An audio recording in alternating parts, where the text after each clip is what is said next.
Olá pessoal, bom, estou regravando o vídeo aqui sobre essa questão, né, porque o nosso colega aí, Gildeone, fez uma observação sobre a passagem que diz respeito à delimitação dessa região de integração, que eu vi que foi bastante pertinente, na verdade constitui um erro na minha análise inicial, né. A verdade é que a região ela é menor do que eu tinha estipulado inicialmente e isso compromete o resultado final, né? Compromete numa fração, né?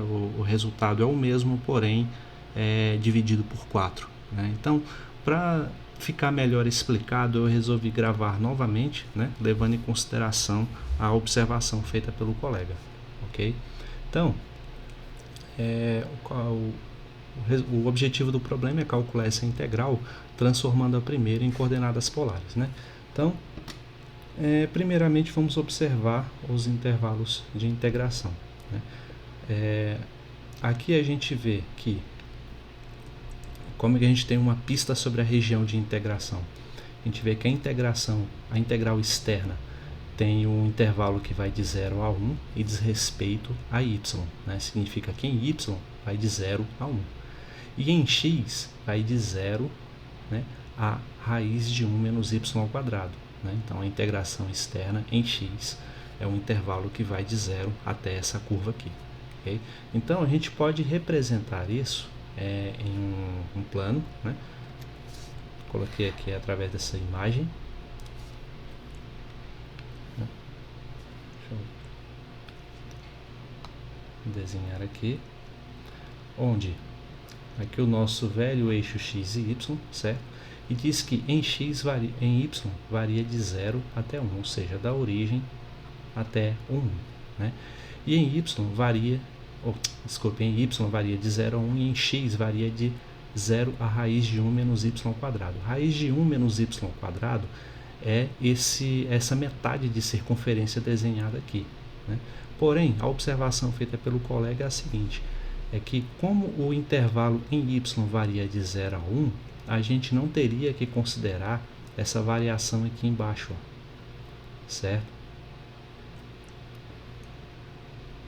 Pois em y está variando apenas de 0 até 1, então não teria que considerar essa variação de menos 1 a 0, que estava sendo considerada de forma implícita nos nossos cálculos anteriormente, tá? Então foi muito bem observado pelo colega e eu acabei deixando passar esse passo, né, o que comprometeu o resultado, como eu já havia falado, ok? Então, como é que fica, né? Pelo que eu falei, aqui dentro, ó, na integral interna, que está variando em x, o problema está me falando que em x a função tem esse aspecto aqui, ó, 1 menos y ao quadrado, né?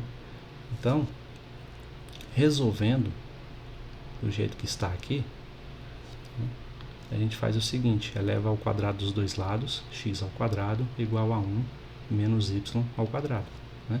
Passo o y para o primeiro membro, igual a 1, né? Agora sim a gente usa a ideia das coordenadas polares, né? Sabendo que x ao quadrado mais y ao quadrado nas coordenadas polares constitui o r ao quadrado, né? Ou seja, r ao quadrado igual a 1, o que nos dá o eixo de variação, né, o intervalo de variação em r. Com isso a gente já deduz que em r a integral varia de 0 até 1, certo? Então, beleza. A integral varia de 0 a 1 e pelas informações que o problema nos deu, a gente conseguiu desenhar aqui, né, essa região de integração nossa. A gente vê claramente que isso constitui um quarto de círculo, né? Ou seja, o nosso raio é de 0 até 1 e o nosso ângulo aqui de variação em θ, né, vai de 0, né, até π sobre 2 e não 2π como eu havia colocado inicialmente, ok? Então é basicamente isso que muda. Assim, fazendo essa mudança, o nosso problema que inicialmente consistia em calcular a integral de 0 a 1 e de 0 a raiz de 1 menos y ao quadrado, né? De 1 sobre 1 mais x ao quadrado mais y ao quadrado dx dy, com a mudança para coordenadas polares, né, para os parâmetros r e θ, a gente faz o seguinte: como não houve nenhuma substituição para coordenadas intermediárias, né, como a gente geralmente usa o u e o v, né, assim a gente não precisa calcular o jacobiano, né, e multiplicar a função transformada pelo jacobiano, nem nada, né? O jacobiano dessa transformação para coordenadas polares é fixo, é r, né? R dr dθ. Então, no lugar de dx dy, vamos colocar r dr dθ, certo? Então, ó, a primeira integral de 0 a 1 pode ficar de 0 até π sobre 2, né? E a segunda integral fica como a variação em r, de 0 até 1. Né? E a integral em si, a função que está sendo integrada em si, fica 1 mais x ao quadrado mais y ao quadrado. A gente já fez essa substituição, a gente está chamando isso daqui de r ao quadrado. Né? E dx dy, como eu disse, a gente está chamando de r dr dθ. Certo? Bom, agora é simples, né? Agora vamos calcular a integral interna, né? E o resultado disso vamos calcular a integração externa. Então, a primeira parte aqui, ó.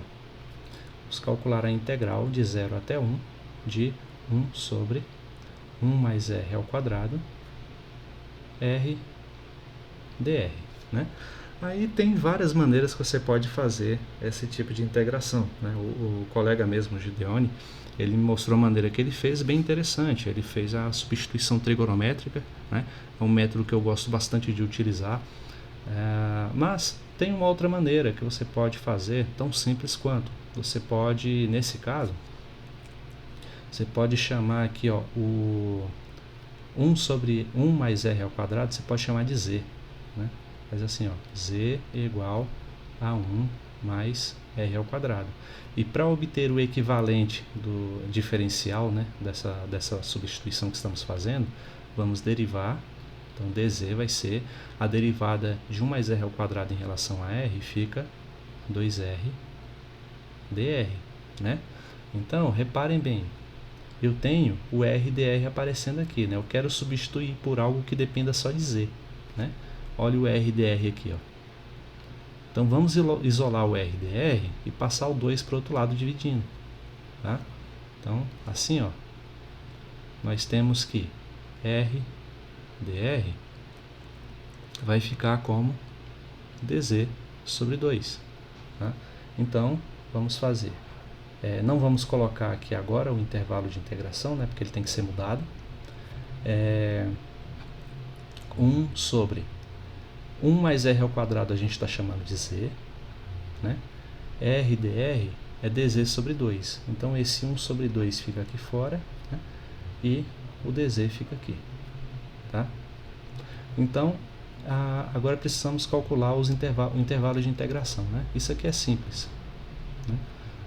Você sabe que quando r é igual a 0, você faz aqui, ó, quando r é igual a 0, qual o valor de z correspondente, né? Você vem aqui na função, quando r é igual a 0, você vai ter z igual a 1. E quando r é igual a 1, mesma coisa, 1 ao quadrado dá 1, mais 1 dá 2, z igual a 2. Então, onde você tinha variação de 0 a 1, agora é de 1 a 2, né? Por conta dessa nova substituição que a gente fez, tá? E vamos resolver a integral dessa nova função. Então, isso dá 1 sobre 2.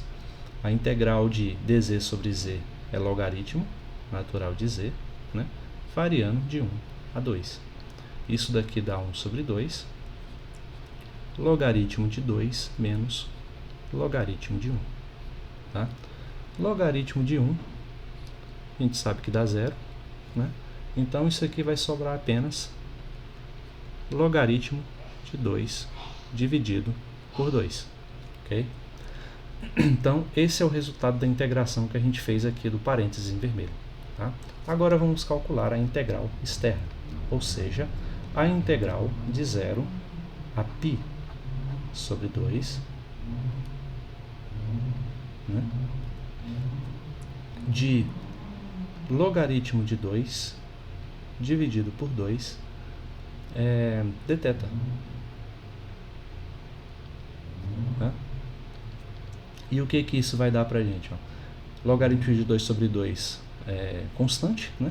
A integral de dθ é θ. Então fica θ vezes logaritmo de 2 sobre 2, variando de 0 a π sobre 2. Né? Isso aqui vai dar π sobre 2 vezes logaritmo de 2 sobre 2, que é igual a π logaritmo de 2 dividido por 4. E, enfim, a resposta correta, finalmente. Tá?